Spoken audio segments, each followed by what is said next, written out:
I'm Vernon. Welcome to Word for the Week. My word for the week is grant us holy joy.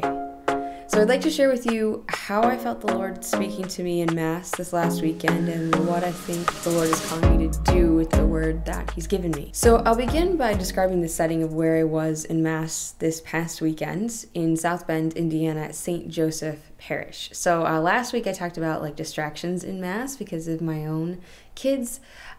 This week there were a lot of kids at Mass. I mean, somebody told me ahead of time, she's like, the median age is 7. I thought she was exaggerating, but I'm pretty sure she was correct. There were so many children, and this church was packed, which meant it held maybe 500 to 600, I would say. There was just noise, joyful noise, I want to say, but there's also an electronic train, I think, going off on a train track.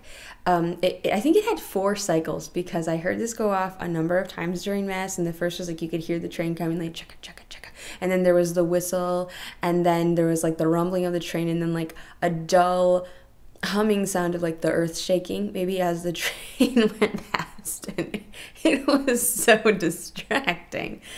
There was a lot happening during Mass, and before I get into exactly when I heard this word and what it means to me, I'd like to address a question that my friend brought to my attention about Word for the Week. So my friend and colleague Christina, she said, how are you confident in the word that the Lord is trying to speak to you? She also went on to describe sort of vacillating in Mass between is this God speaking to me or is this just me? Another friend of mine describes that question as is it odd or is it God? So what helps me to feel confident in the word that the Lord is speaking to me is this deep sense of inspiration. I would say my word for the week rings true. I try not to second guess that, and it's taken years of practicing this prayer. And I also want to say for any prayer is a gift, and any type of faith is first from the Lord. So just establishing that. I'll describe how this works in music and kind of apply it to my spiritual life in Mass. So when I'm meeting with a bride and a groom before their wedding to help them choose music for Mass, I'll say, okay, so you're picturing your wedding day. We could choose from maybe 1 million songs, but let me show you some of my favorites. And if anything really stands out to you, if you're inspired by that song, just let's go with that. Let's hang on to that.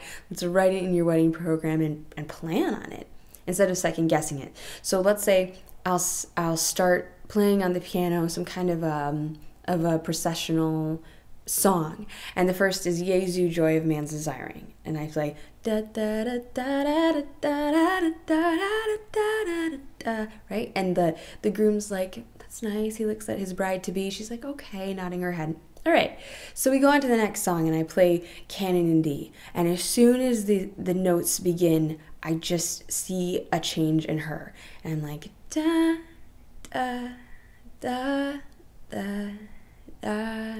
Dun, da, da.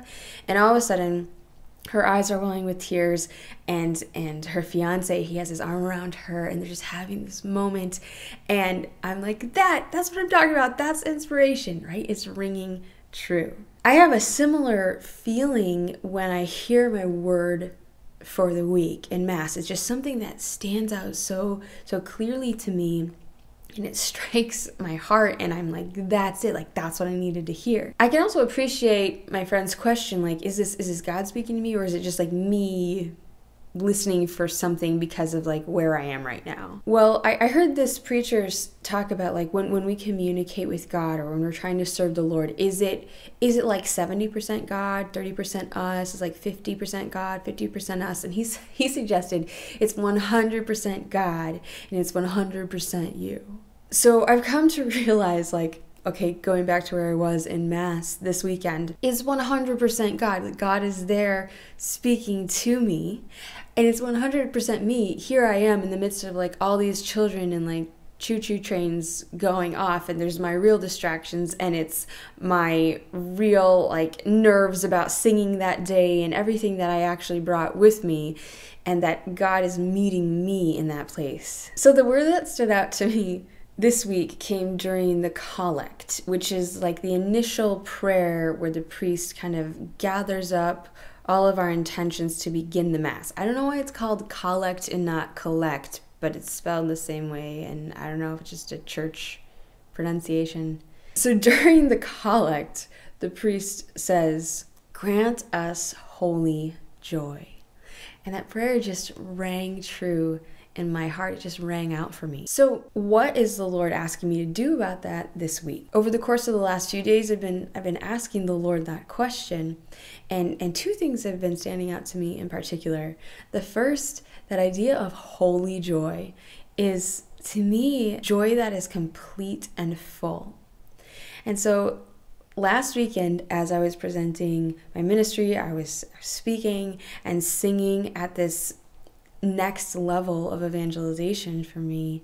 I realized that the Lord wants to give me even more joy on stage, like when I'm in front of people and presenting what I have to say, even more joy than I've had in the past. And I've had a lot of joy.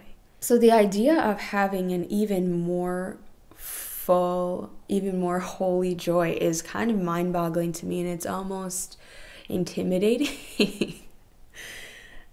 But I really believe the Lord is calling me to open my heart to more joy, and in particular to let those who are close to me in my life be a greater part of that joy, to influence what I say on stage, to influence what I say on camera, like my husband David giving me some ideas, or Father Matt, who I was teaming with last week, my co-author, to help like influence what I'm able to bring to people. So it's more than just my ideas and my own personal prayer, but it becomes more and more something of community.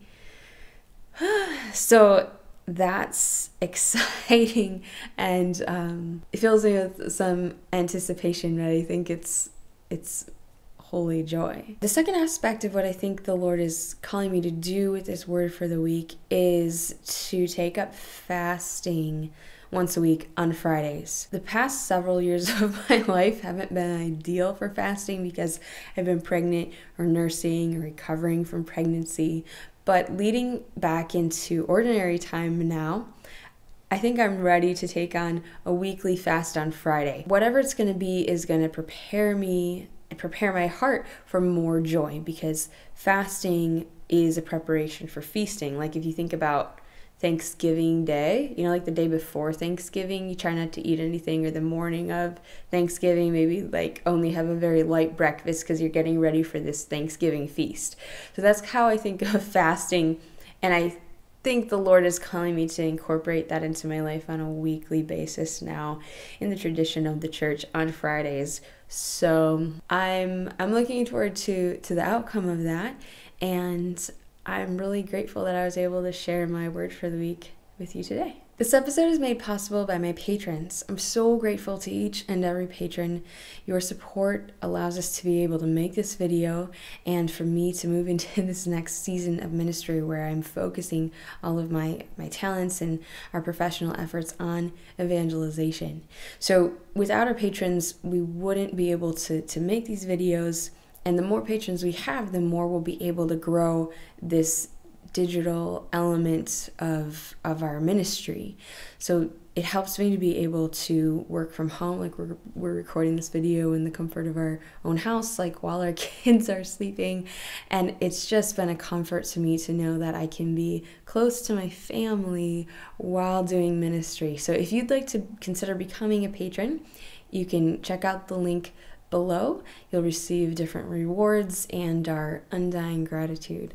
So thank you so much again for all of the support that allows me to share my experience of God and the church.